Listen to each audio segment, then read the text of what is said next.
बच्चों, बदल जाओ वक्त के साथ या फिर वक्त बदलना सीखो। जैसे जैसे वक्त बदल रहा है आप उसके साथ साथ बदल जाओ, या यदि आपके अंदर काबिलियत है तो वक्त को बदलना सीखो। मजबूरियों को मत कोसो। क्या आपकी मजबूरी है? क्यों आप कोई काम नहीं कर पा रहे हो? क्यों पढ़ाई नहीं कर पा रहे हो? उसे कोसने की जरूरत नहीं है। मजबूरियों को मत कोसो, हर हाल में चलना सीखो।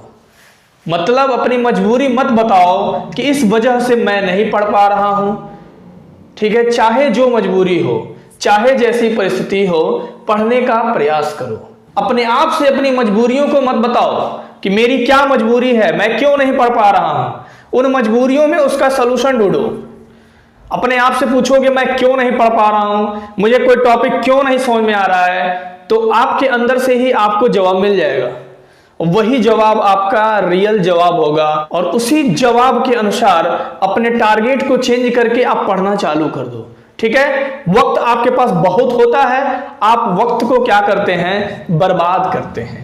इस समय बच्चों आपके पास जो भी अनवांटेड काम है, सारे अनवांटेड काम बंद कर दीजिए। ऑटोमेटिक से आपको 3 से 4 घंटा एक्स्ट्रा मिल जाएगा और वो 3 से 4 घंटे बोर्ड एग्जाम की तैयारी में लगा दीजिए। उम्मीद है आप बोर्ड एग्जाम की तैयारी पूरी लगन के साथ करेंगे।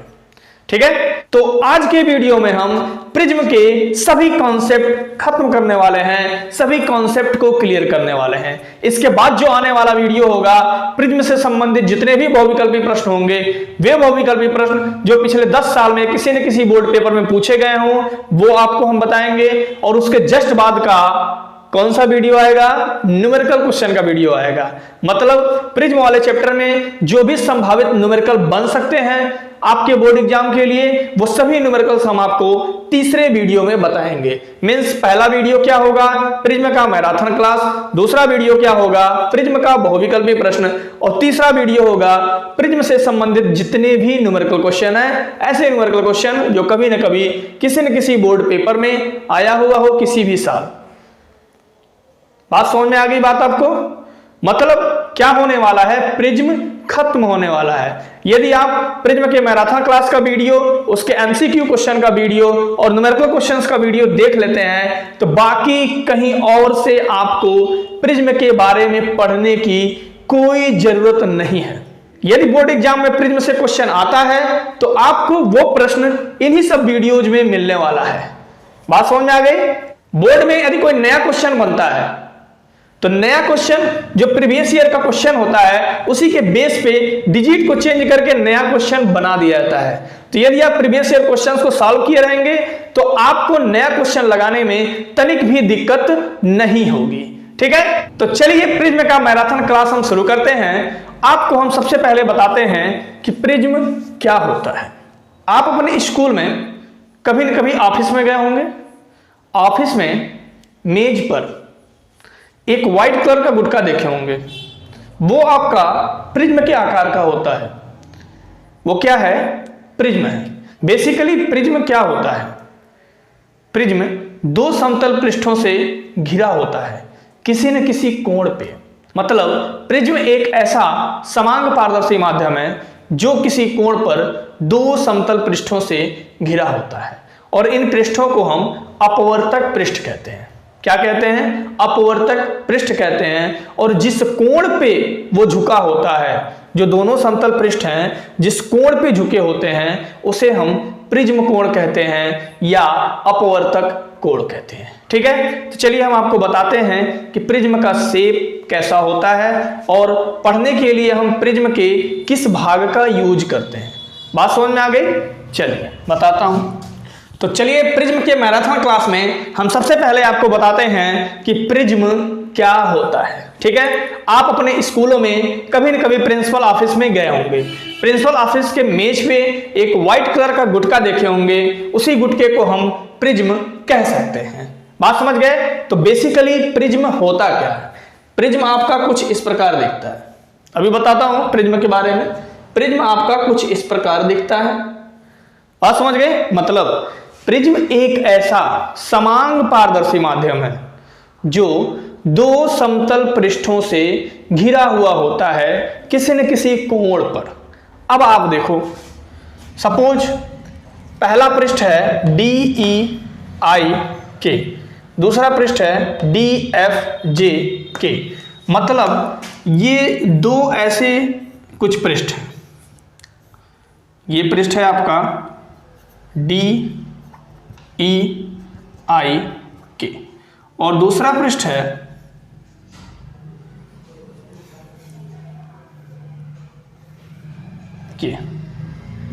DFJK। ठीक है, जब इन दोनों पृष्ठों को मिलाकर किसी न किसी कोण पर झुकाते हैं तो ये बनता है एक प्रिज्म। तो प्रिज्म में दो पृष्ठ है, कौन कौन सा? DEIK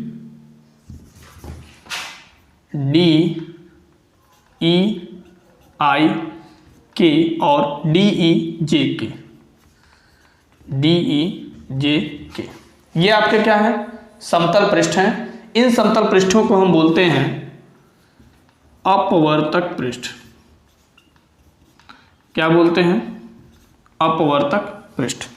तो ये समतल पृष्ठ किसी न किसी कोण पर झुके हुए हैं, समझ गए?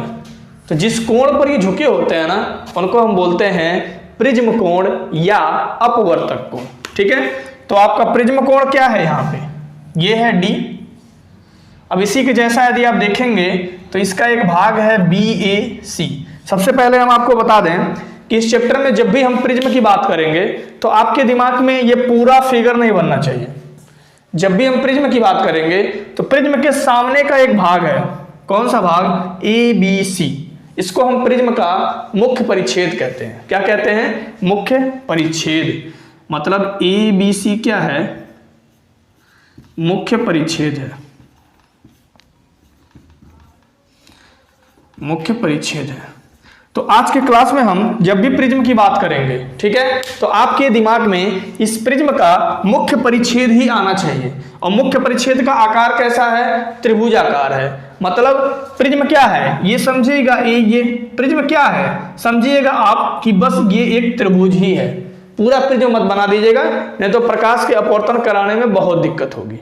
तो जब भी प्रिज्म की बात आएगी तो आपके दिमाग में प्रिज्म का ये जो मुख्य परिच्छेद है ABC, यही दिमाग में आना चाहिए और प्रिज्म की जगह आप ABC को ही बनाएंगे। तो दो पृष्ठ हो गया आपका DEIK, DFJK, ये आपका अपवर्तक पृष्ठ है और ABC मुख्य परिच्छेद है। बात समझ गए? और इसमें ये जो है ये कोण, इसको हम बोलते हैं प्रिज्म कोण।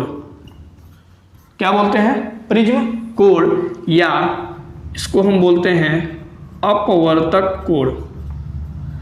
अपवर्तक कोण मतलब ये जो दो समतल पृष्ठ हैं जिस कोण पर झुके हुए हैं, इन्हें ही हम क्या कहते हैं? प्रिज्म कोण कहते हैं। क्या कहते हैं? प्रिज्म कोण कहते हैं। और प्रिज्म क्या होता है? प्रिज्म एक ऐसा समान पारदर्शी माध्यम है जो दो समतल पृष्ठों से किसी न किसी कोण पर झुका हुआ है। ठीक है, इन पृष्ठों को हम अपवर्तक पृष्ठ कहते हैं। ये पृष्ठ क्या क्या हैं? DEIK, DFJK। ठीक है, ये आपके दो समतल पृष्ठ हैं, किसी न किसी कोण पर झुके हुए हैं। उसी कोण को हम क्या बोलते हैं? प्रिज्म कोण या अपवर्तक कोण। तो इस चैप्टर में प्रिज्म का नाम लेंगे तो आपके दिमाग में मुख्य परिच्छेद होना चाहिए ABC। अपवर्तक कोण का नाम लेंगे या प्रिज्म कोण का नाम लेंगे तो आपका कोण A आएगा। पृष्ठ की तो बात ही नहीं आएगी इस चैप्टर में। दो बात आप ध्यान रखिएगा, प्रिज्म का मुख्य परिच्छेद और प्रिज्म कोण। बात क्लियर?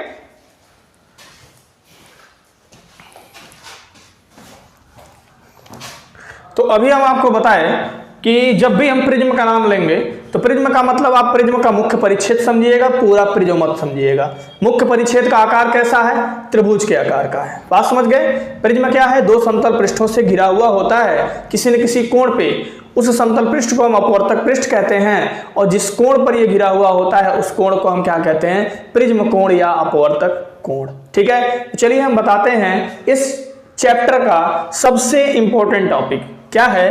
प्रिज्म द्वारा प्रकाश का अपवर्तन। अपवर्तन क्या होता है? जब प्रकाश एक माध्यम से दूसरे माध्यम में जाता है तो इसी घटना को हम क्या कहते हैं? अपवर्तन कहते हैं। प्रकाश का एक माध्यम से दूसरे माध्यम में जाएगा तो अपने मार्ग से विचलित होगा, ठीक है, उसके चाल अलग हो सकते हैं, तो ऐसी घटना को हम बोलते हैं प्रकाश का अपवर्तन। तो प्रकाश की अपवर्तन की घटना को हम प्रिज्म के द्वारा बताएंगे कि प्रिज्म में प्रकाश का अपवर्तन कैसे होता है, मतलब प्रिज्म द्वारा प्रकाश का अपवर्तन कैसे होता है, ठीक है। तो बात आती है प्रिज्म की। प्रिज्म नाम से क्या स्पष्ट है? प्रिज्म का मुख्य परिच्छेद, ठीक है। तो ये आपका प्रिज्म का मुख्य परिच्छेद है।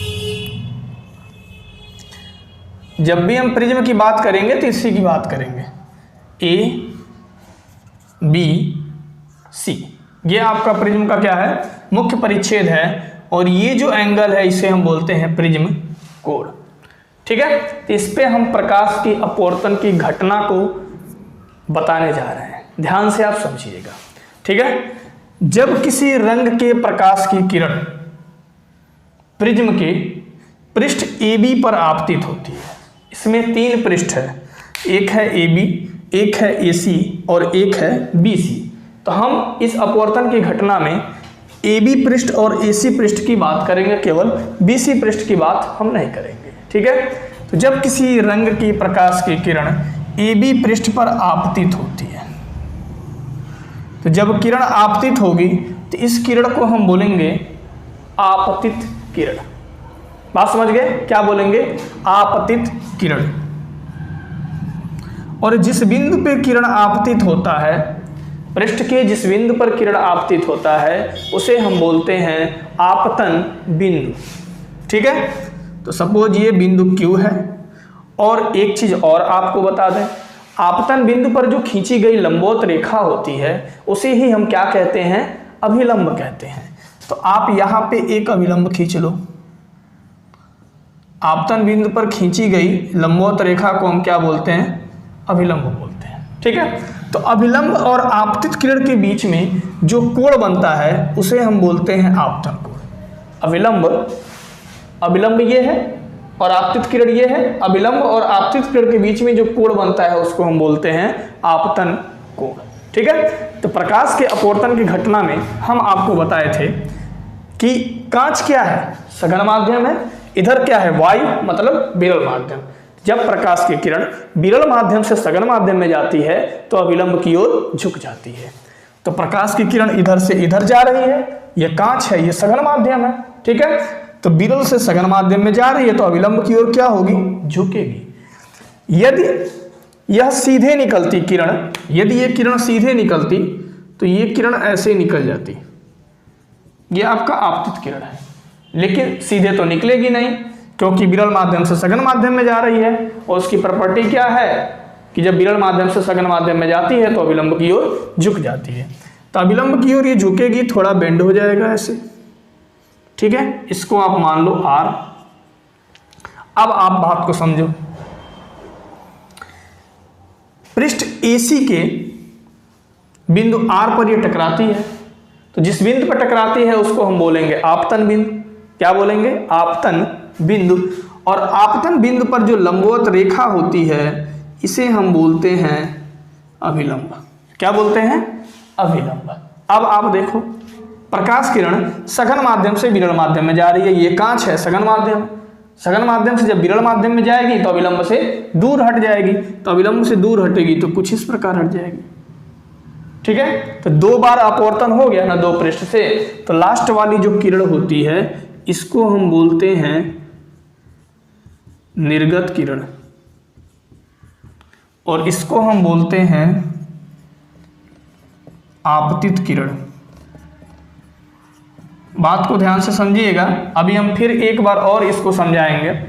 अब देखिए, तो अभिलंब और निर्गत किरण के बीच में जो कोण बनता है उसको हम बोलते हैं निर्गत कोण। क्या बोलते हैं? निर्गत कोण। बात समझ में आ गई? अब आप देखो यहां पे ये इस वाले पृष्ठ के लिए ये अपवर्तित किरण है, लेकिन इस पृष्ठ के लिए ये आपतित किरण है। ये यदि आप पृष्ठ AC लेते हैं तो ये वाली जो किरण है QR, ये आपतित किरण है, तो आपतित किरण और अभिलंब के बीच में जो कोण बनेगा वो आपतन कोण होता है। तो यहाँ पे जो आपतन कोण हम लिखते हैं उसको R डैश लिखते हैं। अब आप बात को समझो, यहाँ आपतन कोण I है, इस पृष्ठ के लिए ये आपतित किरण है और ये क्या है, अपवर्तित किरण है।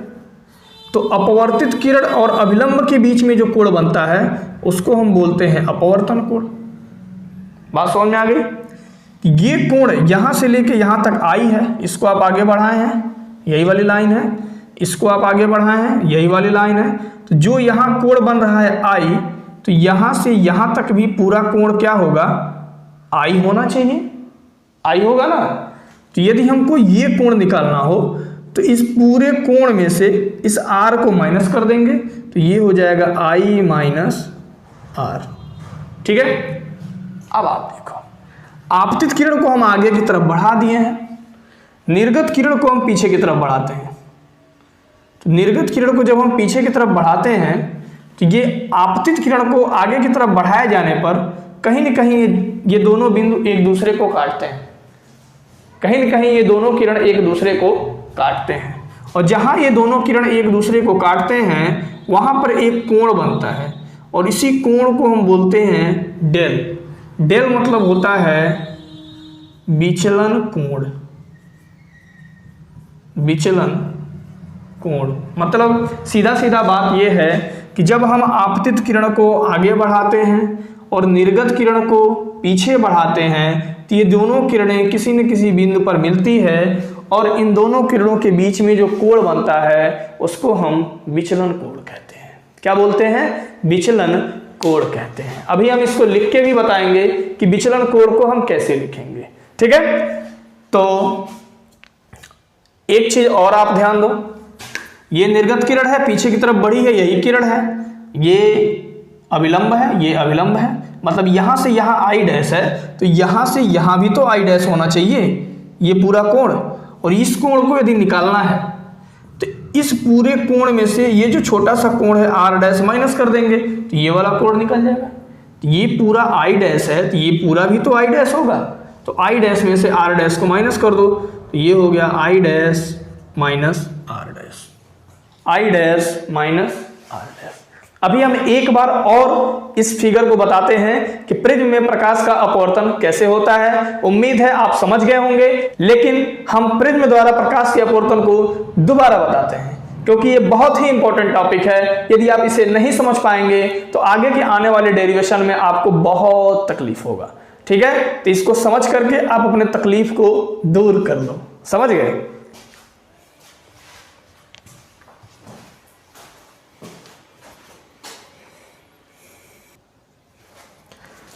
तो प्रिज्म द्वारा प्रकाश के अपवर्तन की घटना को हम एक बार और आपको समझाते हैं।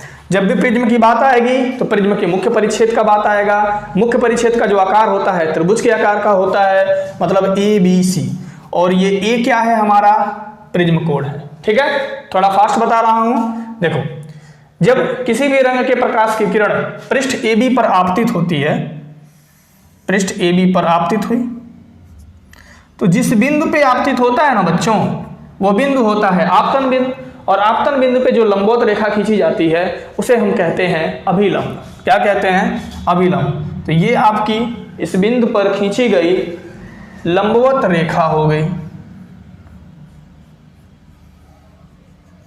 ठीक, इसे आप सपोज कर लो NQE।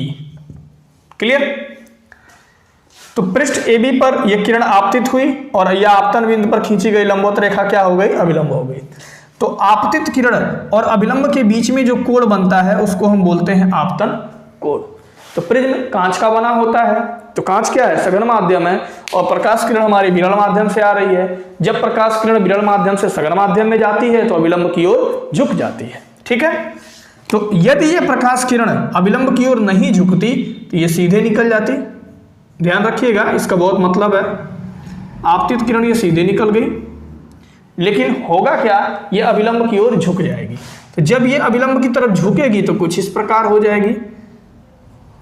ठीक है। अब आप देखो, ये हो गया आपतित किरण और ये हो गया अपवर्तित किरण। किस पृष्ठ के लिए? AB पृष्ठ के लिए। इसमें 2 पृष्ठ पे हम अपवर्तन कराएंगे और लास्ट वाली जो किरण होती है उसको हम बोलते हैं निर्गत किरण। ये आप ध्यान रखिएगा। AB पृष्ठ है और एक पृष्ठ क्या है, AC है। क्लियर बात। तो अभिलंब और अपवर्तित किरण के बीच में जो कोण बनता है ये होता है अपवर्तन कोण। ध्यान देना, ये I है तो यहां से यहां तक भी I होगा, तो ये जो बचा हुआ कोण होगा ये होगा आपका I माइनस R। इस पूरे कोण में से R को घटाएंगे तभी तो मिलेगा I माइनस R।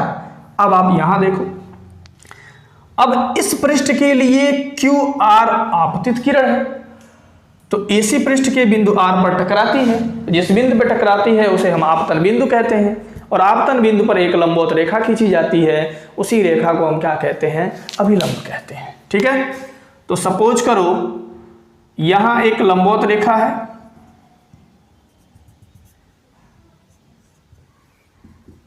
MRE। बात समझ में आ गई। अब देखो ये आपतित किरण है और ये अभिलंब है, तो आपतित किरण और अभिलंब के बीच में जो यहाँ कोण बनेगा उसको हम बोलेंगे आपतन कोण। लेकिन यहाँ आपतन कोण को हम I से 9 प्रेजेंट करके हम प्रेजेंट करते हैं R डैश से। बात क्लियर। अब आपका ये कांच है, सघन माध्यम है, प्रकाश किरण सघन माध्यम से विरल माध्यम में जा रही है। जब प्रकाश किरण सघन माध्यम से विरल माध्यम में जाती है तो अभिलंब से दूर हट जाती है, तो अभिलंब से दूर जब हटेगी तो कुछ इस प्रकार हटेगी, समझ लो PQR, ये हो गया S। ठीक, तो ये आपका हो गया निर्गत किरण। क्या हो गया, निर्गत किरण। ध्यान से आप बात समझना। तो निर्गत किरण और अभिलंब के बीच में जो कोण बनता है वो होता है I डैश, और I डैश को हम बोलते हैं निर्गमन कोण। निर्गमन कोण, निर्गमन कोण या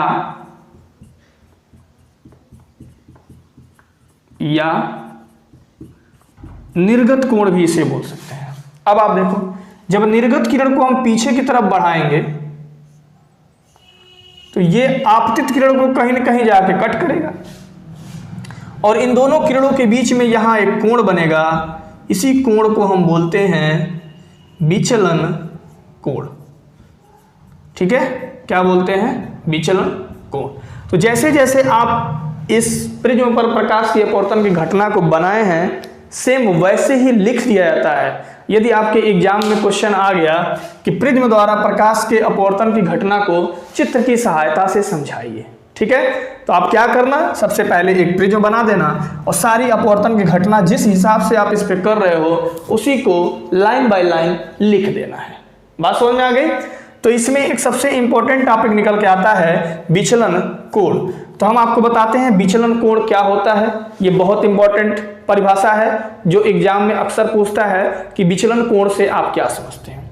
तो आप बताना कि प्रिज्म पर प्रकाश के अपवर्तन की घटना में आपतित किरण को आगे बढ़ाए जाने पर तथा निर्गत किरण को पीछे बढ़ाए जाने पर ये दोनों किरणें जिस कोण पर मिलती हैं, कहीं न कहीं जाके एक दूसरे को काटती हैं, तो जिस कोण पर मिलती हैं उस कोण को, मतलब आपतित किरण और निर्गत किरण के बीच में जो कोण बनता है, मतलब इन दोनों किरणों के बीच में जो कोण बनता है उसी कोण को हम क्या कहते हैं, विचलन कोण कहते हैं।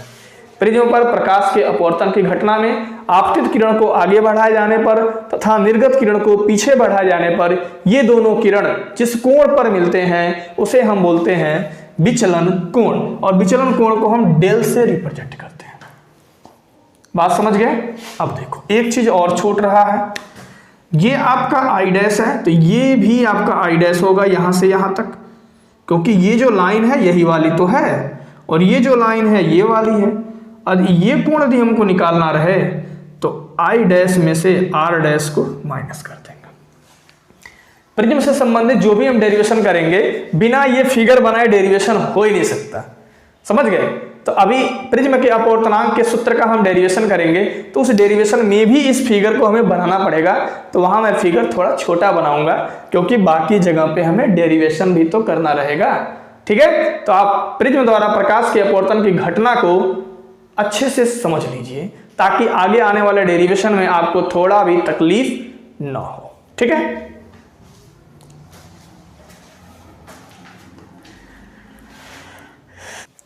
तो प्रिज्म द्वारा प्रकाश के अपवर्तन वाले टॉपिक से 3 क्वेश्चन निकल कर आता है। पहला क्वेश्चन ये निकलता है कि प्रिज्म द्वारा प्रकाश के अपवर्तन की घटना का सचित्र वर्णन कीजिए। ठीक है, आप प्रिज्म बनाएंगे। प्रिज्म का मतलब क्या है? उसका मुख्य परिच्छेद जिसका आकार त्रिभुज के आकार का होता है, और आप अपवर्तन की घटना को पूरा प्रदर्शित करेंगे। जिस हिसाब से आप प्रदर्शित करेंगे जैसे जैसे, उसी हिसाब से आपको लिख देना है। जब आप ज्योमेट्री में कोई फिगर बनाते थे तो उसके रचना के आप स्टेप लिखते थे। जैसे आप स्टेप लिखते थे, आप यहाँ पर भी प्रिज्म द्वारा प्रकाश के अपवर्तन की घटना को स्टेप बाय स्टेप लिख देंगे। और दूसरा इंपॉर्टेंट क्वेश्चन निकल के आता है कि विचलन कोण से आप क्या समझते हैं। बात समझना, विचलन कोण से आप क्या समझते हैं। तो प्रिज्म द्वारा प्रकाश के अपवर्तन की घटना में आपतित किरण को आगे बढ़ाए जाने पर तथा निर्गत किरण को पीछे बढ़ाए जाने पर ये दोनों एक बिंदु पर मिलते हैं। तो इन दोनों किरणों के बीच में जो बना कोण होता है उसे हम विचलन कोण कहते हैं। देखिए परिभाषा आप कैसे लिखेंगे कि प्रिज्म द्वारा प्रकाश के अपवर्तन की घटना में आपतित किरण को आगे बढ़ाए जाने पर तथा निर्गत किरण को पीछे बढ़ाने पर एक बिंदु पर मिलते हैं। इन दोनों किरणों के बीच बना कोण विचलन कोण कहलाता है। ठीक है, टॉपिक को समझने के साथ साथ आप नोट्स भी लिखते चलें। बात समझ में आ गई? क्योंकि नोट्स लिखे रहेंगे तो एग्जाम के टाइम पे आपको रिवीजन करने में थोड़ा भी दिक्कत नहीं होगा। अब एक क्वेश्चन और बन के आता है, अल्पतम विचलन कोण। अल्पतम विचलन कोण क्या होता है? ठीक है, अल्पतम मीन्स बहुत छोटा। कैसे? मतलब जब आपका आपतन कोण I निर्गमन कोण I डैश के बराबर हो जाता है। ठीक है, जिस केस में आपतन कोण I और निर्गमन कोण I डैश बराबर हो जाता है उसमें प्रिज्म अल्पतम विचलन की स्थिति में चला जाता है। और जब प्रिज्म अल्पतम विचलन की स्थिति में चला जाता है तो उस समय या उस स्थिति में जो विचलन कोण बनता है उसी विचलन कोण को हम अल्पतम विचलन कोण कहते हैं। बात क्लियर?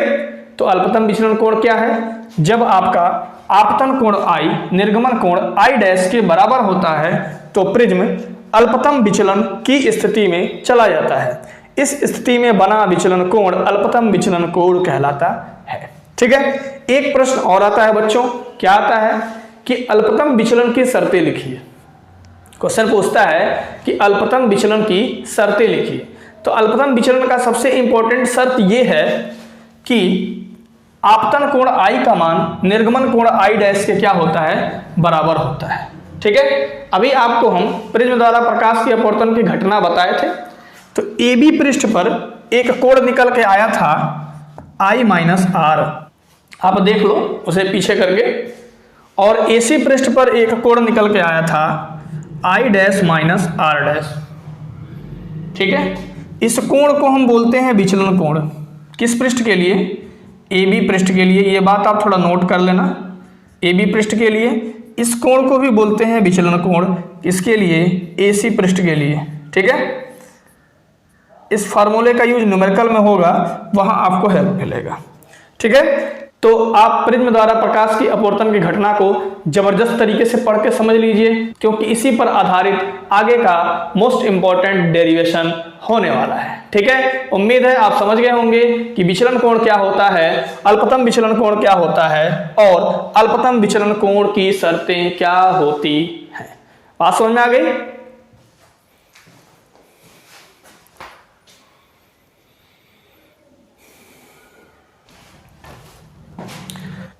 प्रिज्म वाले चैप्टर में आपका एक ही इंपॉर्टेंट डेरिवेशन है। ठीक है, या समझ लो एक ही डेरिवेशन ही है। क्या है वो? प्रिज्म के अपवर्तनांक के लिए सूत्र।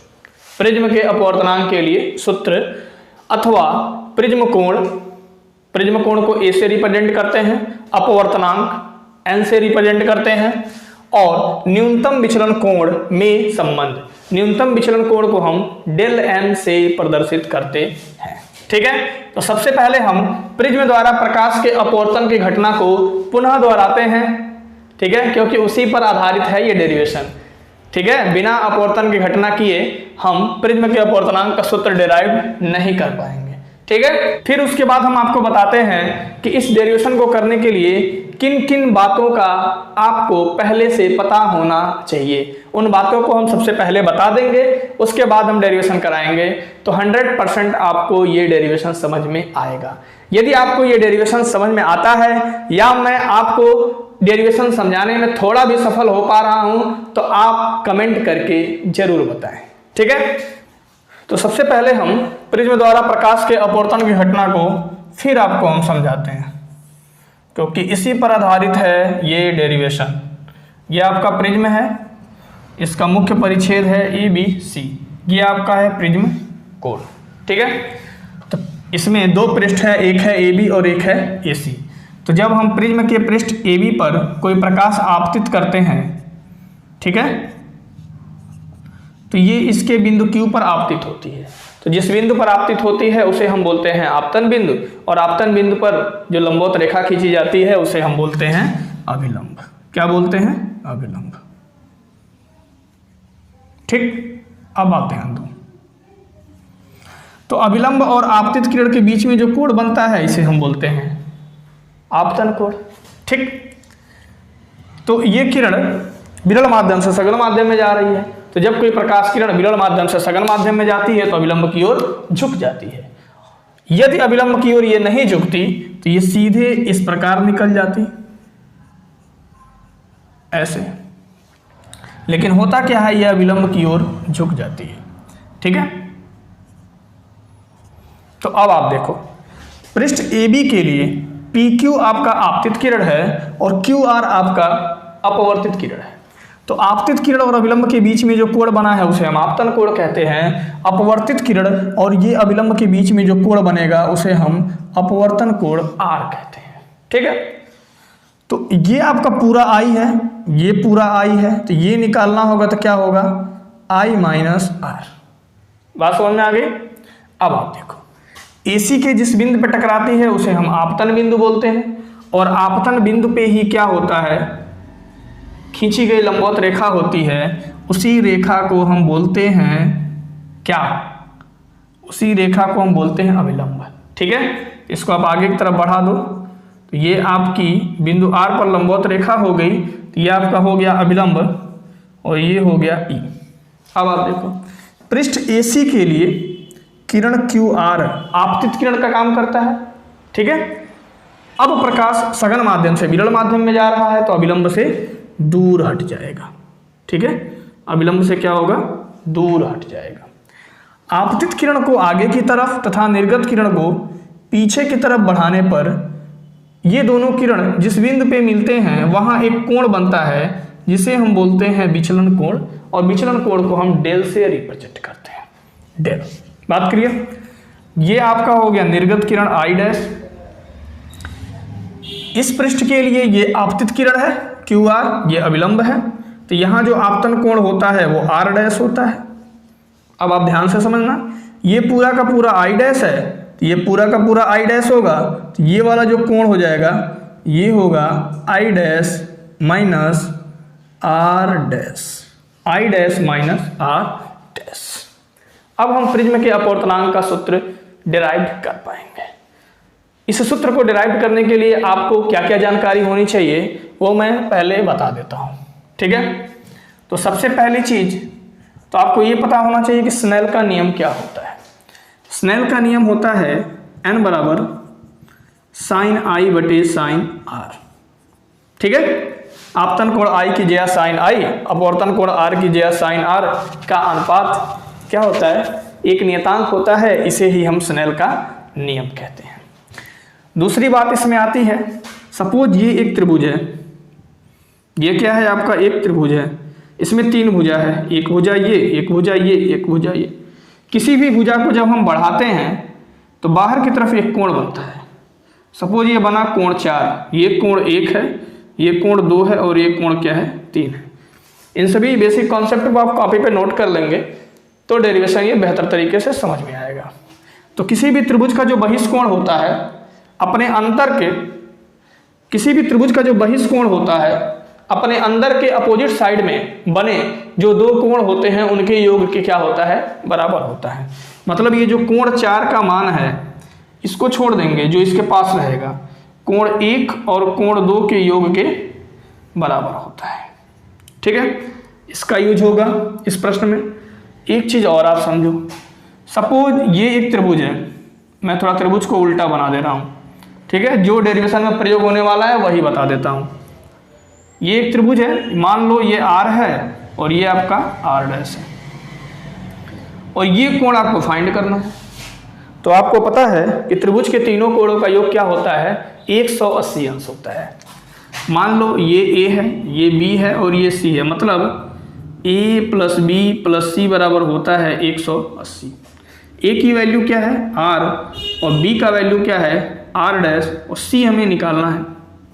तो इन दोनों को जोड़कर 180 में से घटा देंगे तो C हमारा निकल जाएगा, मतलब 180 माइनस हो जाएगा R + R'। ठीक है, इन्हीं तीनों कॉन्सेप्ट का यूज इस डेरिवेशन में होने वाला है, और ये कॉन्सेप्ट यदि आपको पहले से पता है तो ये डेरिवेशन आपको बहुत बेहतर तरीके से समझ में आने वाला है। ठीक है, थोड़ा सा धैर्य रखो, समझाता हूं, मजा आएगा।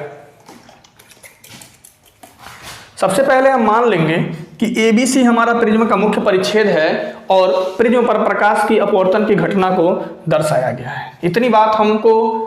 इतनी बात यदि आपको इच्छा करेगी तो आप लिख लेना, नहीं भी लिखेंगे तो कोई दिक्कत नहीं है।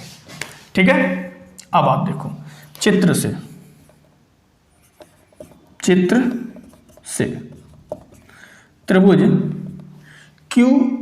DQR में, त्रिभुज DQR में हम इस चित्र से त्रिभुज DQR को बाहर निकाल लेते हैं तो ज्यादा आसान होगा आपको समझना। आप समझो,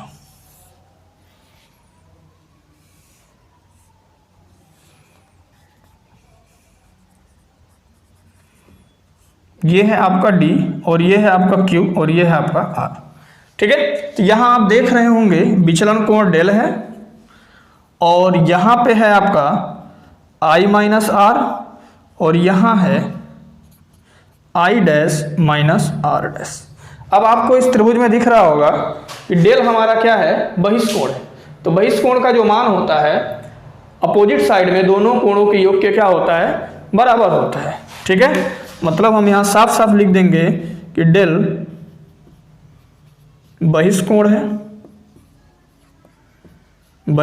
है, इसलिए डेल बराबर हो जाएगा I - R plus I' - R'। अब आप इसे क्या लिख सकते हैं, डेल बराबर I और I' को एक पास लिख लो, I + I'। अब देखो R के पास भी माइनस है, R' के पास भी माइनस है, माइनस कॉमन ले लो तो ये हो जाएगा R + R', और ये आपका बन गया समीकरण नंबर 1। बात समझ गए। और चतुर्भुज के चारों कोणों का योग क्या होता है, 360 अंश, इसका भी प्रयोग होने वाला है। अब आप देखो फिगर में कहीं चतुर्भुज दिख रहा है क्या, दिख रहा है, कहां पे देखो, मैं बता रहा हूं अभी। चतुर्भुज AQER, ये चतुर्भुज है ना, 4 भुजाओं से घिरी हुई आकृति को हम क्या बोलते हैं, चतुर्भुज। ठीक है, चतुर्भुज AQER में। ठीक है, तो चारों कोणों का जो योग होता है वो आपका होता है 360 अंश। चारों कोणों का योग कितना होता है, 360 अंश। ठीक है, चतुर्भुज AQER में चारों कोणों का योग कितना होता है, 360 अंश। अब आप देखो A है आपका प्रिज्म कोण, A प्रिज्म कोण है।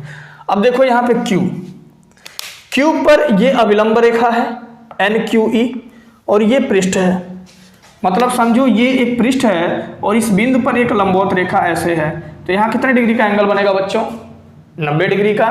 तो मतलब ये अभिलंब और ये पृष्ठ के बीच में जो ये कोण बना है 90 डिग्री बना है, मतलब Q जो एंगल है ये आपका 90 डिग्री हो जाएगा। अब हम बात करते हैं कोण E का। ठीक है, अभी हम आपको क्या बताए थे, अभी हम आपको बताए थे यहां पे त्रिभुज बना है QRE, क्या बना है, QRE। ये वाला कोण है R और ये वाला कोण क्या है, R', और तीसरा कोण निकालना है। अभी हम आपको बताए थे कि किसी भी त्रिभुज में यदि दो कोण पता है, तीसरा कोण निकालना है, तो 180 में से उन दोनों कोण को जोड़कर घटा देंगे। मतलब यहाँ पे जो कोण ई की वैल्यू होगी ये हो जाएगी 180 minus R plus R dash. बात क्लियर। अब आपका आता है कोण आर। कोण आर पर भी एक लंबवत रेखा है, तो पृष्ठ पर जो खींची गई लंबवत रेखा होती है वो लंबवत होती है, मतलब यहाँ जो कोण बनेगा वो 90 डिग्री का बनेगा और ये हो जाएगा 360। अब आप देखो, छोटी छोटी बात को आप देखते रहना तो बेहतर तरीके से आपको समझ में आएगा। ये हो गया ए, 90 90 180, 180 और 180 ये हो जाएगा 360 माइनस ये हो गया आर प्लस आर डैश बराबर 360। तो 360 से 360 कैंसिल, तो ए माइनस उधर ट्रांसफर हो जाएगा, तो ये हो जाएगा आर प्लस आर डैश। ठीक है, तो इसे हम बना लेंगे समीकरण नंबर 2। क्या बना लेंगे? समीकरण नंबर 2। अब हम बात करते हैं, अब देखो डेल बराबर आया है I plus I dash minus R plus R dash, और यहां ए प्रिज्म कोण बराबर आ गया आर प्लस आर डैश। तो लिख देंगे हम समीकरण 1 व 2 से डेल बराबर क्या हो जाएगा? डेल बराबर हो जाएगा I plus I dash minus R plus R dash की जगह हम क्या लिख देंगे? ए लिख देंगे। ठीक है, तो ये आपका हो गया समीकरण नंबर 3। ठीक है, संबंध में आप देखेंगे कि इसमें अल्पतम विचलन कोण भी है, तो हम अब लिख लेंगे कि अल्पतम विचलन की स्थिति में, अल्पतम विचलन की स्थिति में, अल्पतम विचलन की स्थिति क्या होगी? हम आपको बताए थे कि जब आपतन कोण का मान निर्गमन कोण के बराबर हो जाएगा तो प्रिज्म हमारा अल्पतम विचलन की स्थिति में चला जाएगा। मतलब I का मान I डैश के बराबर हो जाएगा, तो R का मान R डैश के बराबर हो जाएगा अल्पतम विचलन में, और जो विचलन कोण होगा वो अल्पतम विचलन कोण डेल m के क्या हो जाएगा? बराबर हो जाएगा। तो पहले हम क्या किए बच्चों? एक त्रिभुज निकाले, त्रिभुज से पहला समीकरण, फिर एक हम चतुर्भुज निकाले, चतुर्भुज से दूसरा समीकरण बना, और समीकरण 1 व 2 से तुलना करके हम बना दिए समीकरण 1, और अल्पतम विचलन की स्थिति में I बराबर होता है I डैश, R बराबर होता है R डैश। ठीक है, तो अब हम चलते हैं समीकरण नंबर 2 में, फिर चलेंगे हम समीकरण नंबर 3 में। तो समीकरण नंबर 2 में एंट्री करके हम निकालेंगे R का मान, और समीकरण नंबर 3 में हम एंट्री करके निकालेंगे I का मान, फिर लगाएंगे स्नेल का नियम और हमारा कंप्लीट हो जाएगा ये डेरिवेशन। ठीक है, तो चलते हैं समीकरण नंबर 2 से, समीकरण नंबर 2 से देखो ये आपका समीकरण नंबर 2 है, तो A बराबर हो जाएगा R प्लस आर डैश के जगह भी हम R लिख देंगे, तो A बराबर हो गया 2R, 2 को आप इधर ट्रांसफर कर दो, A बटे 2 बराबर हो गया R, तो अपवर्तन कोण आपका निकल के आ गया A बटे 2। ठीक है, अब हम चलते हैं समीकरण नंबर 3 से।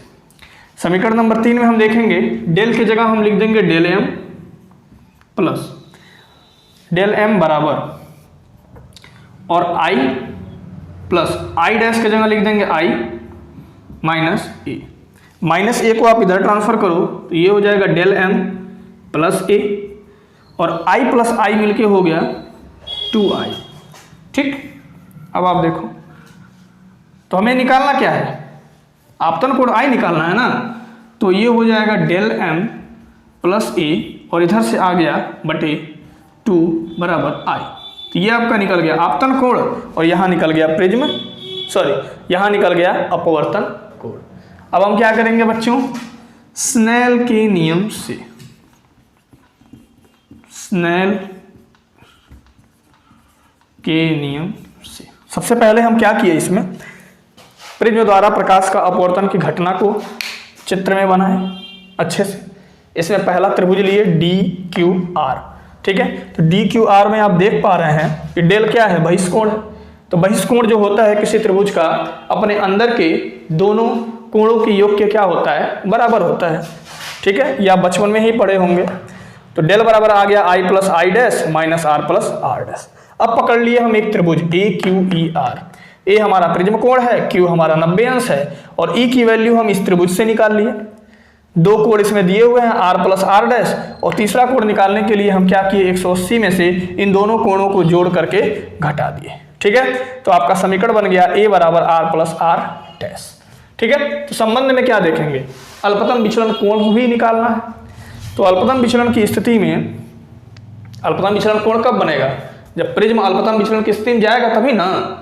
तो आई बराबर आई डैश, आर बराबर आर डैश, तो डेल बराबर क्या हो गया, डेल एम, ठीक है। तो समीकरण 2 में हम गए तो यहां से आर निकाल लिए, और समीकरण 3 से हम क्या निकाल लिए, आई निकाल लिए। अब लगा देंगे बहुत ही प्यार से स्नेल का नियम। तो n बराबर होता है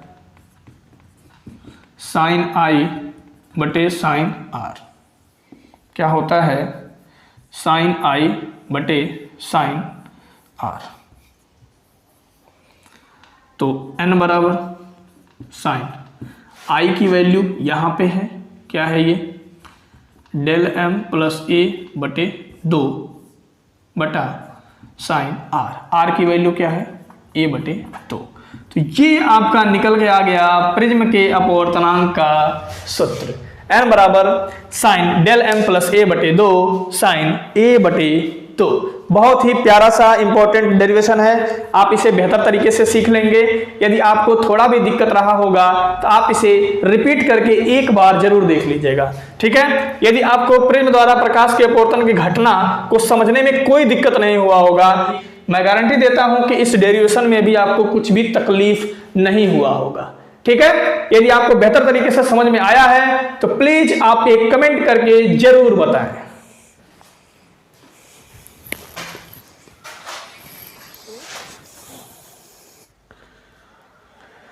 अब हम आपको बताते हैं कि पतले प्रिज्म द्वारा जब विचलन होता है तो क्या होता है, ठीक है। पतला प्रिज्म का मतलब ये हुआ कि उसका प्रिज्म कोण क्या होना चाहिए, छोटा होना चाहिए। प्रिज्म कोण मतलब 10 डिग्री से छोटा होना चाहिए, मतलब 5 डिग्री हो या 5 से छोटा हो, ठीक है। तो ऐसे प्रिज्म को हम बोलते हैं पतला प्रिज्म। तो इस स्थिति में क्या होता है, डेल एम। डेल एम क्या है, अल्पतम विचलन कोण है। इस स्थिति में जो अल्पतम विचलन कोण है वो और भी छोटा हो जाता है, ठीक है। तो इसका मतलब क्या है कि यदि मान लीजिए साइन थीटा लिखा हुआ है, ठीक है, इस स्थिति में मतलब कब, जब अल्पतम विचलन कोण और भी छोटा हो जाएगा। इस स्थिति में यदि साइन थीटा लिखा हुआ है तो इसको हम लगभग थीटा के बराबर मान सकते हैं। मतलब यदि आपका इस तरह लिखा हुआ है, अतः साइन डेल एम प्लस ए बटे 2 है, तो इसको हम डेल एम प्लस ए बटे 2 लिख सकते हैं, ठीक है। इसका मान लगभग क्या होगा, डेल एम प्लस ए बटे 2 के क्या होगा, बराबर होगा, ठीक है। और अपवर्तन के सूत्र में क्या आया था, साइन ए बाई 2, तो इसको हम लिख सकते हैं लगभग ए बाई 2। तो प्रिज्म के अपवर्तनांक का सूत्र क्या आया था, तब n बराबर होता क्या है, साइन डेल एम प्लस ए बटा 2 बटा साइन ए बाई 2। क्लियर। तो ये होगा क्या, किस कंडीशन में, जब प्रिज्म कोण का मान 5 या इससे कम होगा, मतलब 5 डिग्री या इससे कम होगा, तो अल्पतम विचलन कोण का मान और भी कम हो जाएगा। मतलब साइन डेल एम प्लस ए बटे 2 को हम डेल एम प्लस ए बटे 2 लिख सकते हैं, ठीक है। और इसे हम लिख सकते हैं ए बटे 2। बात क्लियर है ना। तो 2 से 2 क्या होगा, आपका कैंसिल हो जाएगा। तो n बराबर इसे हम लिख सकते हैं डेल एम प्लस ए बटे 2, और ये पलटी मार के ऊपर जाएगा तो हो जाएगा 2 बटे ए। 2 से 2 क्या हो गया, कैंसिल हो गया। तो n बराबर हो गया आपका डेल एम प्लस ए बटे ए।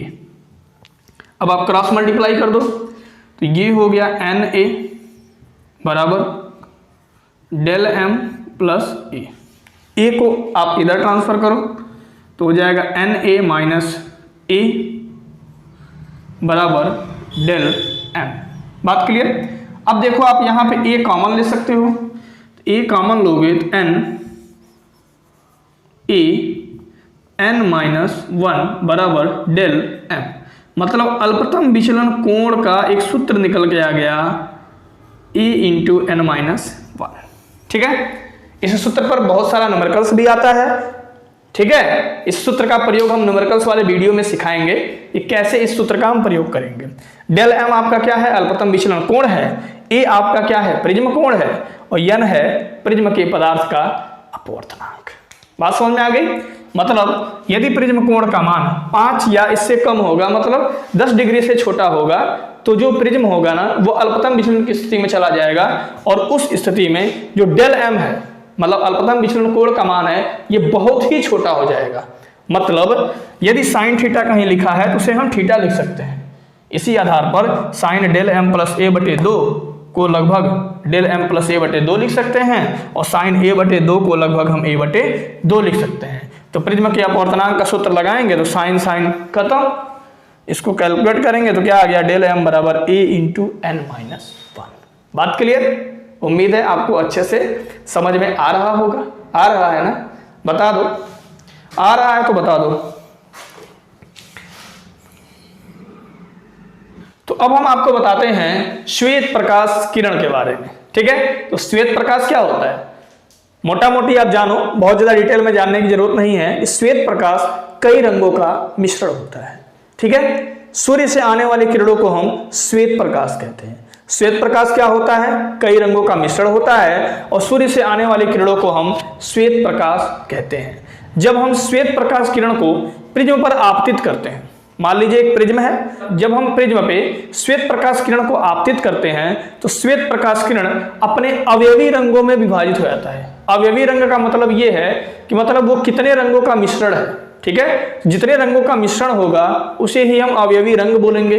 ठीक, तो जब श्वेत प्रकाश की किरण को हम प्रिज्म पर आपतित करते हैं तो वो अपने अवयवी रंगों में विभाजित हो जाता है। वे अवयवी रंग क्या होते हैं, विवग्योर होते हैं। क्या होते हैं, विवग्योर, VIVGYOR। ठीक है, वी मतलब वायलेट, वायलेट मतलब हो गया बैगनी। ठीक है, आई मतलब इंडिगो, इंडिगो का मतलब हो गया जामुनी, बी मतलब हो गया ब्लू, ब्लू का मतलब हो गया नीला, जी फॉर हो गया ग्रीन, ग्रीन मतलब हरा, वाई फॉर येलो, येलो मतलब पीला, ओ फॉर ऑरेंज, ऑरेंज मतलब नारंगी, आर फॉर रेड, रेड मतलब क्या हो गया, लाल। बात समझ में आ गई। अभी हम आपको श्वेत प्रकाश किरण का प्रिज्म से अपवर्तन कैसे होगा और श्वेत प्रकाश की किरण 7 रंगों में कैसे विभाजित होती है, इसको हम चित्र द्वारा भी समझाते हैं। ठीक है,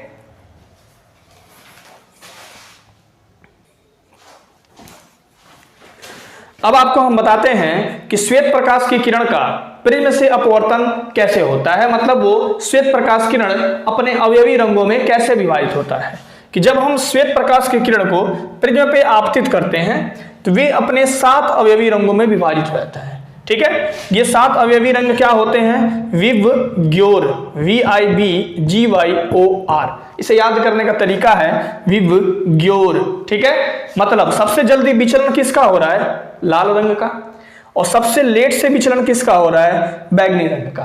तो इससे आप ये समझ लीजिएगा कि जिसका सबसे जल्दी विचलन होता है उसका वेग ज्यादा होता है। तो लाल रंग के प्रकाश का वेग क्या होता है, ज्यादा होता है, और लाल रंग के प्रकाश का जब वेग ज्यादा होगा तो उसका अपवर्तनांक क्या होता है, कम होता है। क्योंकि अपवर्तनांक और वेग में व्युत्क्रमणपाती संबंध है बच्चों। ठीक है, वेग ज्यादा होगा तो अपवर्तनांक कम होगा। मतलब लाल रंग का वेग क्या है, ज्यादा है, लाल रंग का विचलन भी सबसे कम है। ठीक है, क्योंकि बहुत जल्दी ये विचलित हो जाता है, और बैगनी रंग का विचलन सबसे लास्ट में है। मतलब सबसे अधिक विचलन किसका है, बैगनी रंग का। इसे आप कहीं नोट कर लीजिएगा। सबसे कम विचलन किसका है, लाल रंग का। सबसे ज्यादा विचलन किसका है, बैगनी रंग का। और थोड़ा निंजा टेक्निक से समझो कि लाल रंग के प्रकाश की किरण का जो वेग है वो सबसे ज्यादा है। ठीक है, तो इसका अपवर्तनांक क्या होगा, कम होगा। बैगनी रंग का प्रकाश का विचलन सबसे लास्ट में आ रहा है, इसलिए इसका मान लो कि वेग सबसे कम है, तो वेग कम होगा तो अपवर्तनांक क्या होगा, ज्यादा होगा। एक बात और देखो, आप एक परिभाषा पूछता है कि वर्ण विक्षेपण हम किसे कहते हैं, वर्ण विक्षेपण हम किसे कहते हैं। ध्यान देना, जब हम श्वेत प्रकाश के किरण को प्रिज्म पर आपतित कराते हैं तो श्वेत प्रकाश किरण का अपने अवयवी रंगों में विभाजित हो जाना ही वर्ण विक्षेपण कहलाता है।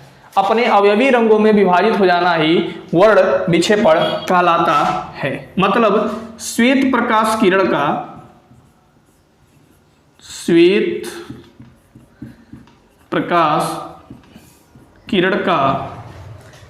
प्रिज्म से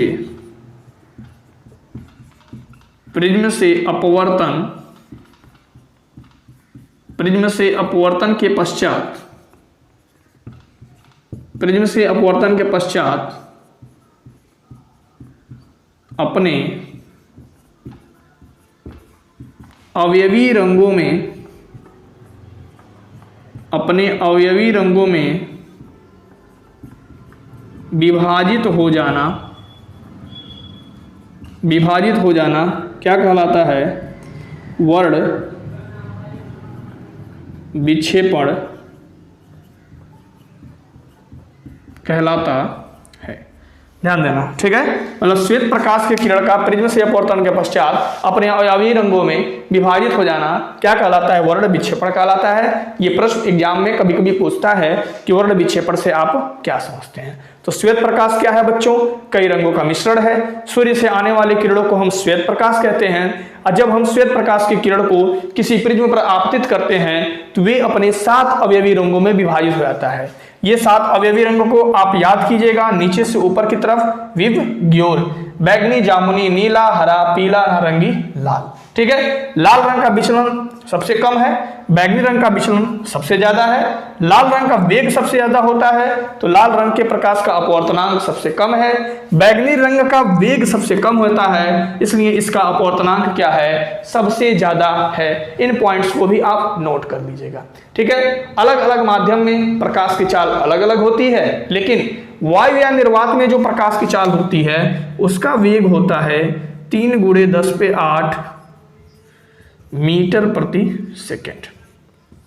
ठीक है, आप क्या समझे कि वायु या निर्वात में जो प्रकाश की चाल होती है उसका मान होता है 3 × 10⁸ मीटर प्रति सेकेंड, और अलग अलग माध्यमों में प्रकाश की चाल का वेग जो होता है वो अलग अलग होता है। बात क्लियर?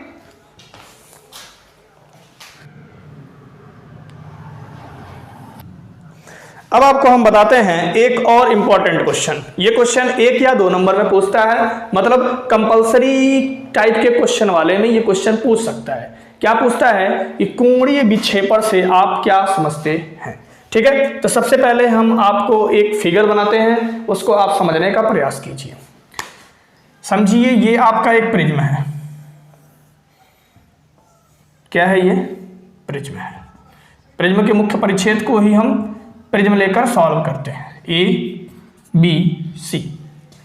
अब हम इस पे श्वेत प्रकाश किरण आपतित कराते हैं। कौन सी किरण?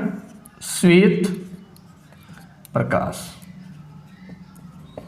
ये वायु है और ये कांच है, मतलब ये विरल माध्यम है और ये सघन माध्यम है। ठीक है, तो यदि ये श्वेत प्रकाश सीधे निकल जाती है तो कुछ इस प्रकार निकलती है, लेकिन श्वेत प्रकाश सीधे तो निकलेगा नहीं, क्योंकि प्रकाश विरल माध्यम से सघन माध्यम में जा रहा है तो अभिलंब की ओर झुक जाएगा और अपने अवयवी रंगों में विभाजित हो जाएगा। तो सबसे ऊपर का जो रंग होता है वो लाल होता है, लाल सबसे जल्दी विचलित होता है, और सबसे नीचे का जो रंग होता है वो बैगनी होता है, क्योंकि बैगनी रंग का विचलन सबसे कम होता है। ठीक है, तो यदि ये यहाँ से अभिलंब की ओर झुक गया तो कुछ इस प्रकार झुकेगा, तो ये आपका, और यहाँ से फिर सघन माध्यम से विरल माध्यम में प्रकाश किरण जाएगी तो कुछ इस प्रकार चली जाएगी, मतलब ये आपका क्या हो गया, लाल रंग का विचलन हो गया। ठीक है, अब आप देखो सबसे लास्ट में आपका होता है बैगनी रंग, तो ये आपकी हो गई बैगनी रंग, बैगनी मतलब V। तो ये है निर्गत किरण, प्रकाश के अपवर्तन की घटना में हम बताए थे, और ये है आपतित किरण। तो लाल रंग की जो निर्गत किरण है उसे पीछे बढ़ाए जाने पर और आपतित किरण को आगे बढ़ाए जाने पर इन दोनों किरणों के बीच में एक कोण बनता है। इस कोण को हम बोलते हैं डेल आर, मतलब लाल रंग का विचलन कोण। अब आप ध्यान देना, ये किरण है आपकी और ये किरण है, मतलब यहाँ जो कोण बनेगा वो बनेगा डेल, मतलब विचलन कोण। किस रंग के लिए? लाल रंग के लिए। बैंगनी रंग की जो निर्गत किरण है इसे पीछे की तरफ बढ़ाए जाने पर, इसे पीछे की तरफ बढ़ाए जाने पर और आपतित किरण को आगे की तरफ बढ़ाए जाने पर यहाँ एक कोण बनता है, ये कोण। मतलब यदि आप इसको बड़े रूप में देखोगे तो इसको ये कोण भी लिख सकते हो। तो ये जो विचलन कोण होगा ये बैंगनी रंग का विचलन कोण होगा। ध्यान देना, यहाँ से यहाँ तक, मतलब ये यहाँ छोटा कोण टाइप का लग रहा है, ठीक है, लेकिन जैसे थोड़ा सा इसको आगे बढ़ा देंगे तो थोड़ा इसका जो वक्र है थोड़ा बड़ा बनेगा, कोण वही होगा, ठीक है। मतलब यहाँ से यहाँ तक जो विचलन कोण बन रहा है वो बैंगनी रंग का है और यहाँ से यहाँ तक बन रहा है लाल रंग का, ठीक है। इन दोनों किरणों को पीछे की तरफ आप बढ़ा दो। इन दोनों किरणों को जब पीछे की तरफ आप बढ़ाते हो तो कहीं न कहीं जाकर के ये मिलते हैं और यही हमारा होता है कोणीय विक्षेपण, ठीक है। अब आप ध्यान देना, ये लाल रंग का विचलन कोण है, ठीक है। देखो ये लाल रंग का विचलन कोण, ये बैंगनी रंग का विचलन कोण, ठीक। तो बैंगनी रंग के विचलन कोण में से यदि लाल रंग का विचलन कोण हम घटा दें, ये थीटा प्राप्त हो जाएगा। देखो यहाँ से यहाँ तक डेल भी है और यहाँ से यहाँ तक डेल आर है, तो डेल भी में से यदि डेल आर हम घटा दें तो थीटा मिल जाएगा। मतलब थीटा बराबर हो जाएगा डेल भी माइनस डेल आर। बात क्लियर है? तो कोणीय विक्षेपण का आप परिभाषा क्या दे दोगे? क्या परिभाषा दोगे? कि श्वेत प्रकाश का प्रिज्म से अपवर्तन की घटना में, श्वेत प्रकाश का प्रिज्म से अपवर्तन की घटना में बैंगनी रंग का विचलन कोण तथा लाल रंग के विचलन कोण के अंतर को कोणीय विक्षेपण कहते हैं, ठीक है। बैंगनी रंग के विचलन कोण तथा लाल रंग के विचलन कोण के अंतर को हम कोणीय विक्षेपण कहते हैं। इसे हम थीटा से प्रदर्शित करते हैं। अब आप थोड़ी सी बात ध्यान देना, चूंकि अल्पतम विचलन कोण जो डेल एम होता है वो होता है ए इंटू एन माइनस 1 से, ठीक है। इस फार्मूले के हिसाब से डेल वी की जो वैल्यू होगी वो होगा एन वी माइनस 1, ठीक है। लाल रंग का विचलन कोण तो लाल रंग का अपवर्तनांक भी होगा, ठीक है। और डेल आर जो हो जाएगा ये आपका हो जाएगा ए इंटू एन आर माइनस 1, ठीक। तो अब आप थीटा बराबर लिख सकते हो, डेल वी की जगह लिख दो ए इंटू एन वी माइनस 1, ए इंटू एन वी माइनस 1, और डेल आर की जगह लिख दो ए इंटू एन आर माइनस 1। अब आप ए कॉमन ले लो तो यहाँ हो गया एन वी माइनस 1 और ब्रैकेट के पहले माइनस है तो अंदर के सारे चिन्ह बदल जाएंगे, तो ये हो जाएगा एन आर माइनस माइनस हो गया प्लस 1। तो थीटा बराबर हो गया ए, 1 से 1 कैंसिल हो गया, यहाँ हो जाएगा एन भी माइनस एन आर। ये आपका कोणीय विक्षेपण का एक सूत्र प्राप्त हो गया। इस सूत्र का प्रयोग हम न्यूमेरिकल्स लगाते समय करेंगे। न्यूमेरिकल्स वाले वीडियो में हम बताएंगे कि इस सूत्र का प्रयोग हम कैसे करेंगे। थीटा है आपका कोणीय विक्षेपण, ए है आपका प्रिज्म कोण, एन वी क्या है? बैंगनी रंग का अपवर्तनांक, आर है आपका लाल रंग का अपवर्तनांक, ठीक है। तो हम कोणीय विक्षेपण की परिभाषा कैसे लिखेंगे? परिभाषा हम क्या बताएं कि प्रिज्म द्वारा श्वेत प्रकाश किरण के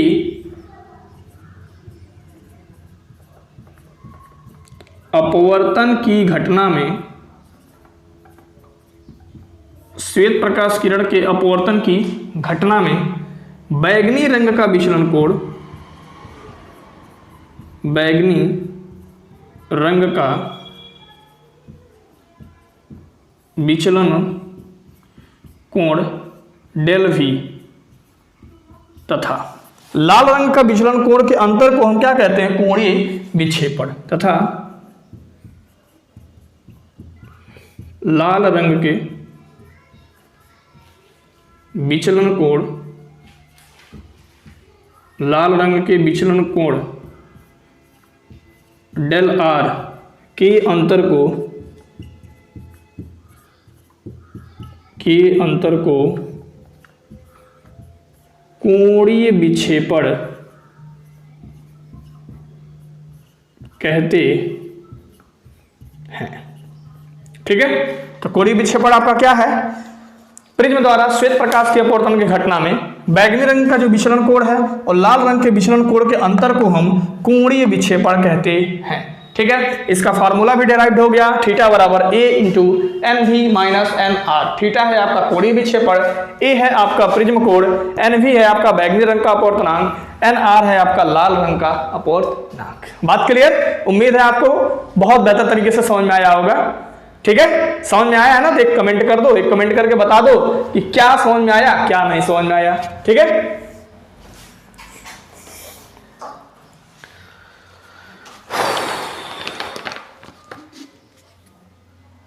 अब हम आपको बताते हैं एक और इंपॉर्टेंट टॉपिक। ठीक है, ये भी क्वेश्चंस ऐसे क्वेश्चन सेट में पूछता है जहां का प्रश्न कंपलसरी होता है, मतलब उस प्रश्न को आपको करना ही करना है, आप ये प्रश्न छोड़ नहीं सकते यदि आपके एग्जाम में आता है, क्योंकि ये प्रश्न या तो 1 नंबर में आएगा, या तो 2 नंबर में, या तो 3 नंबर में। ठीक है, अब आप समझो, कह रहे हैं वर्ण विक्षेपण क्षमता या परिक्षेपण क्षमता से आप क्या समझते हैं। ठीक है, तो इसका फार्मूला होता है बच्चों W बराबर थीटा बटे डेल वाई। ठीक है, और थीटा क्या है आपका? कोणीय विक्षेपण है। अभी हम आपको बताएं, कोणीय विक्षेपण जो होता है बैगनी रंग का विचलन कोण तथा लाल रंग के विचलन कोण के अंतर को हम क्या बोलते हैं? कोणीय विक्षेपण। और नीचे हो गया पीले रंग का विचलन कोण। यदि आपको इसकी परिभाषा लिखना है तो हम क्या लिखेंगे? इसकी परिभाषा हम लिख देंगे कि श्वेत प्रकाश का प्रिज्म से अपवर्तन की घटना में श्वेत प्रकाश का प्रिज्म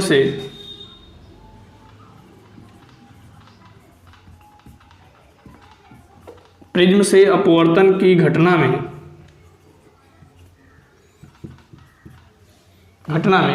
बैगनी तथा लाल रंगों के विचलन कोणों का अंतर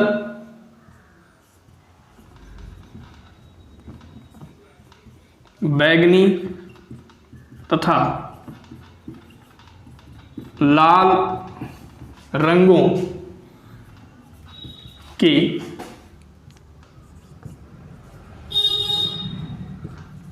विचलन कोणों का अंतर, विचलन कोणों का अंतर del v minus del r, अर्थात कोणीय विक्षेपण थीटा तथा पीले रंग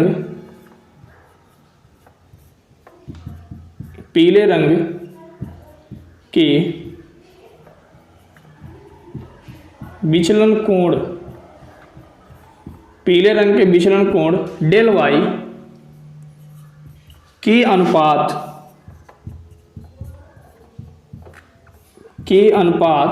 को क्या कहते हैं? वर्ण विक्षेपण क्षमता। वर्ण विक्षेपण क्षमता कहते हैं। ठीक है, तो क्या है इसकी परिभाषा? श्वेत प्रकाश का प्रिज्म से अपवर्तन की घटना में बैगनी तथा लाल रंगों के विचलन कोणों का अंतर तथा पीले रंग के विचलन कोण के अनुपात को हम क्या बोलते हैं? वर्ण विक्षेपण क्षमता कहते हैं। ठीक है, यदि इस प्रश्न में फिगर बनाना होगा तो ये वाला फिगर आप बना सकते हो। ठीक है, तभी हम बताते हैं वर्ण विक्षेपण क्षमता को और आगे क्या करेंगे। तो वर्ण विक्षेपण क्षमता बराबर होता है थीटा बटे डेल वाई। क्लियर बात? थीटा क्या है? कोणीय विक्षेपण। कोणीय विक्षेपण है बैगनी तथा लाल रंगों के विचलन कोणों का अंतर ठीक है, ध्यान देना। अभी आपको हम फार्मूला बताए थे अल्पतम विचलन कोण का कि डेल m बराबर होता है a इंटू n माइनस 1, ठीक है। तो इस प्रकार डेल v आपका हो जाएगा a into N V minus 1 और डेल r आपका हो जाएगा a into N R minus 1 और डेल y मतलब पीले रंग का जो विचलन कोण होगा ये हो जाएगा एन वाई माइनस 1। इन सभी वैल्यूज को इस समीकरण में आप पुट कर दो तो वर्ण विक्षेपण क्षमता बराबर हो जाएगा डेल v की जगह हम लिख सकते हैं a into N V minus 1 minus a into N R minus 1 और नीचे हो जाएगा a into N Y minus 1, ठीक है। अब आप देखो यहाँ a कॉमन मिल जाएगा, a लिख दो, ठीक है। तो एन भी माइनस 1 और ब्रैकेट के पहले माइनस है तो अंदर के सारे चिन्ह बदल जाएंगे, बात क्लियर है ना। तो ये हो जाएगा N R minus minus plus हो गया +1 बटे नीचे हो गया a into N Y minus 1। तो a से a आपका क्या हो गया, कैंसिल हो गया और आपको वर्ण विक्षेपण क्षमता मिल गया एन वी +1 से -1 भी कैंसिल हो जाएगा माइनस एन आर बटे एन वाई माइनस 1। अब इस फार्मूले का न्यूमेरिकल में हम कैसे यूज करेंगे आने वाले वीडियोज में हम आपको बताएंगे। उम्मीद है आपको आज का प्रिज्म के मैराथन क्लास का हर एक टॉपिक हर एक कॉन्सेप्ट समझ में आया होगा और आपसे रिक्वेस्ट है कि इसका बहुविकल्पी और न्यूमेरिकल प्रश्न आने से पहले आप इसके सभी कॉन्सेप्ट को अच्छे से क्लियर कर लें ताकि आपको बहुविकल्पी प्रश्न और न्यूमेरिकल प्रश्न में थोड़ा भी दिक्कत न हो। यदि आप प्रिज्म के मैराथन क्लास का वीडियो, इसके मल्टीपल चॉइस क्वेश्चन का वीडियो और न्यूमेरिकल क्वेश्चंस का वीडियो देख लेते हैं कि तो प्रिज्म से संबंधित किसी भी प्रकार का क्वेश्चन आपको अलग से पढ़ने की जरूरत नहीं पड़ेगी और आपके बोर्ड एग्जाम में हो सकता है कि हूबहू वही प्रश्न आ जाए जो इस वीडियो में पढ़ाया गया है, ठीक है। तो चलिए बच्चों, मिलते हैं इसके नेक्स्ट बहुविकल्पी प्रश्न के वीडियो में, मतलब एमसीक्यू टाइप के वीडियो में, ठीक है। सबको टाटा बाय बाय।